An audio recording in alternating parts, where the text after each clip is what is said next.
Du kannst den Arm gar nicht mehr richtig anheben, er ist wie eingefroren. Vermutlich leidest du unter einer Frozen Shoulder und das kann ganz schön fies sein. Ich zeige dir jetzt 3 Liebscher-Pracht-Übungen, mit denen du diese Schmerzen hoffentlich in den Griff bekommst. Lass dich von der 3. Übung überraschen, sie ist super einfach und total effektiv. So, jetzt geht's los. Der René ist wieder dabei. René macht die Übung, ich leite sie an und du kannst sie direkt mitmachen. Und wir machen die für die rechte Schulter. Falls du das Problem bei der linken Schulter hast, dann mach einfach links genau das Gleiche.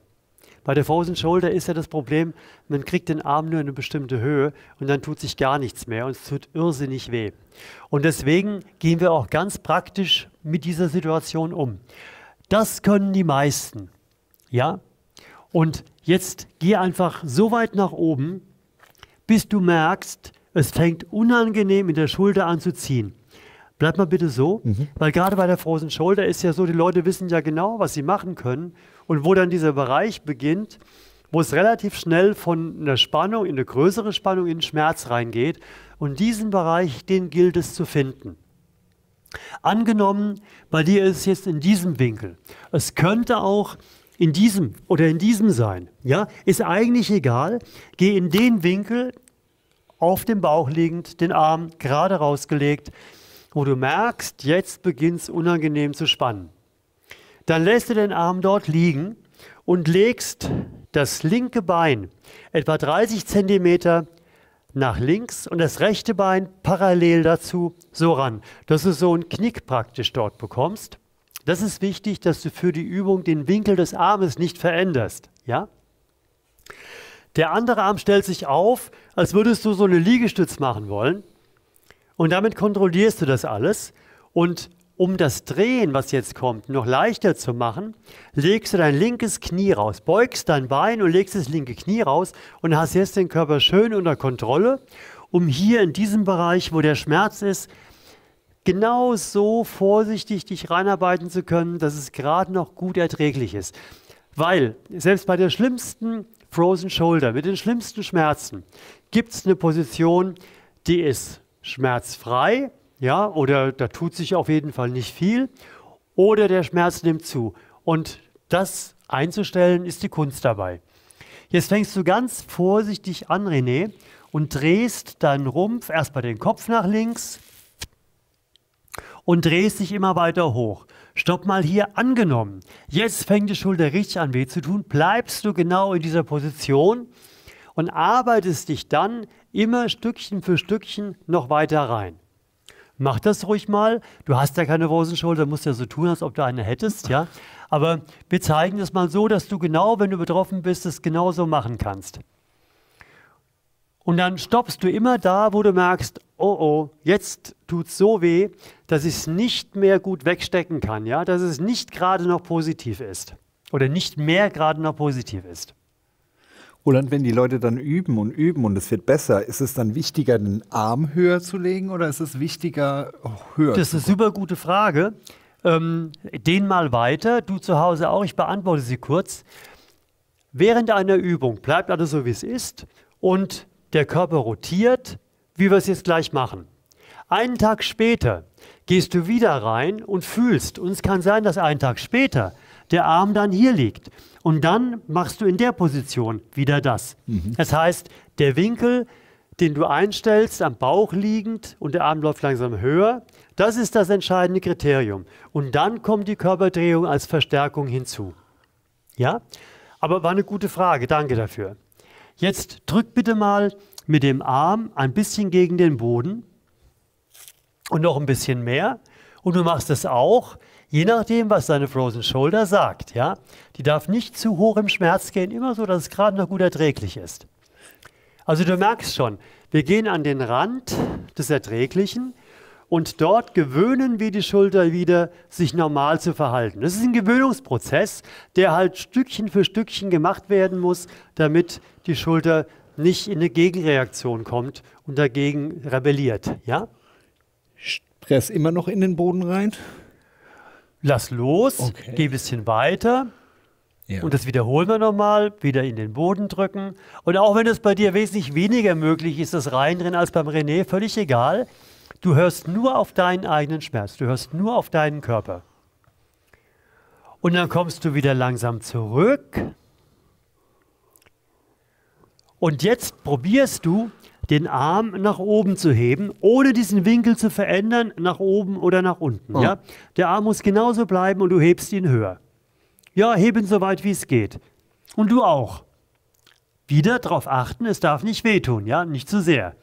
Und dann wieder runter. Und dieser Einstellwinkel wirst du merken, mit jedem neuen Üben, wenn du dieses Video wiederholst immer wieder, dann wirst du immer höher mit dem Arm kommen. Für die zweite Übung setzt du dich bitte so hin wie René, nimmst die Hände nach hinten und die Finger zeigen nach hinten von dir weg. Ja? Also einfach von dir weg. Und jetzt geht es darum, dass du die Arme nach hinten laufen lässt. Du kannst dich entweder mit den Fingern praktisch über die Matte ziehen, immer weiter nach hinten. Jawohl. Oder du kannst auf dem Gesäß nach vorne laufen, sodass die Arme hinten zurückbleiben praktisch. Und dann merkst du hier in dem ganzen Bereich einen immer stärkeren Zug. Es kann sein, dass du mit deiner Frozen Shoulder etwa hier anfängst. Ja? Und dich dann weiter reinarbeiten musst. Egal, wo du anfängst, in welchem Winkel, lass die Arme immer weiter nach hinten wandern. Ja? Jetzt machen wir das erstmal einen Moment. Mir passt es mehr, wenn ich da so ja, nicht kannst nach vorne. Du auch. Das ist ein bisschen Geschmackssache. Nur wenn du auf dem Gesäß läufst, mach es nicht zu schwungvoll, dass nicht die eine und die andere Schulter zu plötzlich stark belastet wird. Und sag mal, was ist denn eigentlich eine Kalkschulter? Eine Kalkschulter, da geht man davon aus, dass der Schmerz in der Schulter von Kalkablagerungen zustande kommt. Jetzt geh immer ein bisschen weiter, noch in die Dehnung rein. Okay, der René hat die Arme jetzt sehr dicht zusammen. Das muss nicht unbedingt sein. Es langt, wenn du sie schulterbreit hast. Also diese Entfernung wäre durchaus in Ordnung. Ja? Okay. Nachdem wir uns jetzt da in die Dehnung immer weiter reinbegeben haben, drückst du voll gegen den Boden. Mit meinen Handflächen? Mit den Handflächen gegen den Boden drücken. Locker lassen und ein Stückchen weiter in die Dehnung reingehen. Okay? Und nochmal. Du drückst nach unten, richtig fest drücken, aber immer nur so, wie du es aushalten kannst, ist klar, ja? Also so viel Kraft nur reingeben, wie die Kalkschulter gerade noch gut erträglich ist. Nein, nicht die Kalkschulter, die Frozen Shoulder hast du ja. Nochmal reindrücken, locker lassen und noch ein bisschen weiter rein. Jetzt geht nicht mehr viel, Roland. Okay. Oh. Wenn nichts mehr geht, dann drückst du nur rein und bleibst da. Ja, also ganz, ganz pragmatisch. Immer so, dass es gerade noch gut erträglich ist. Und jetzt ist die Übungszeit auch gut. Jetzt zieh die Arme langsam nach vorne und komm hoch. Geh gerade, nicht rausgehen, bleib mit den Armen so und heb die Arme nochmal nach oben, aber lass den Kopf gerade und den Körper aufrecht. Okay. Jawohl. Ja, nochmal aktiv dehnen jetzt. Man nennt es Aktivdehnung. Wir dehnen jetzt, aber unter aktiver Kraft. Ja? Für was ist es gut, Roland? Was mache ich da jetzt? Was dehne ich da? Jetzt stellst du dehnst quasi dasselbe, aber nicht ganz so intensiv. Aber das Wichtige ist, vom Nervensystem, von den Programmen, die die Muskeln steuern her, stellst du jetzt ein gutes Verhältnis zwischen den verschiedensten Muskeln ein, die deine Schulter umgeben, die praktisch an dem Arm ziehen. Okay. Und dann kannst du wieder raus langsam. Und jetzt kommen wir zur dritten Übung, die ja überraschend einfach angekündigt wurde. Und das ist sie auch, mit unserem Schulterretter. Das ist diese Schlaufe hier, geh mal in die entsprechenden Fächer, so dass man mit gestreckten Armen genau bis dorthin, wo der Arm anfängt weh zu tun. Und dann da verharren und dann ein bisschen weiter. Ja? Das ist das Training. Und wenn du es ein paar Tage gemacht hast, immer wieder, irgendwann wird es dann soweit sein, dass du in diesem Greifwinkel, in diesem Abstand der Hände ganz deinen Bogen machen kannst. Und das ist super gut, gerade für eine Frozen Shoulder, die gerade entfrost wird. Du kannst, wenn du den Schulterretter noch nicht hast, auch ein Handtuch nehmen gerne. Da fehlt also ein bisschen die Motivation, oh, ich kann weiter greifen, aber auch mit dem Handtuch oder mit dem Seil, was du dir nimmst, entsprechend greifst, kannst du diese Übung auch machen. Und nach diesen 3 Übungen gibt es noch einen kleinen Bonus, nämlich die Faszienrollmassage. Was macht die? Gerade bei einer Frozen Shoulder ziemlich wichtig, weil der Stoffwechsel bei der Frozen Shoulder ist stark runtergefahren und das erhöht einfach den Stoffwechsel und erhöht deswegen die Heilungsgeschwindigkeit. Davon gehen wir aus. Ja? René, einfach vom Ellbogen für die Vorderfront des Arms ganz viel Kraft und rollen bis zur Schulter. Etwas langsamer, als wir das jetzt kurz zeigen, aber immer wieder mal wiederholen. Und das gleiche für die Rückseite.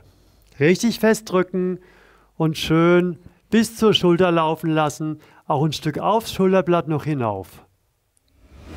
Und zu guter Letzt gehen wir noch direkt aufs Schulterblatt und lehnen uns dagegen. Und René, jetzt machst du Spiralen mit viel Druck, der gerade noch gut auszuhalten sein muss, und machst das ganze Schulterblatt noch frei. Oh ja. So, das waren die 3 Übungen gegen deine Frozen Shoulder und die Faszienrollmassage. Ich hoffe, es hat dir gut getan. Bleib dran, wiederhole es immer mehr. Es gibt momentan eine Weihnachtsaktion, ein Schulterpaket bestehend aus dem Faszienrollmassageset und dem Schulterretter selbst zum unschlagbaren Preis. Wenn du Interesse daran hast, klick mal da unten und schau es dir an.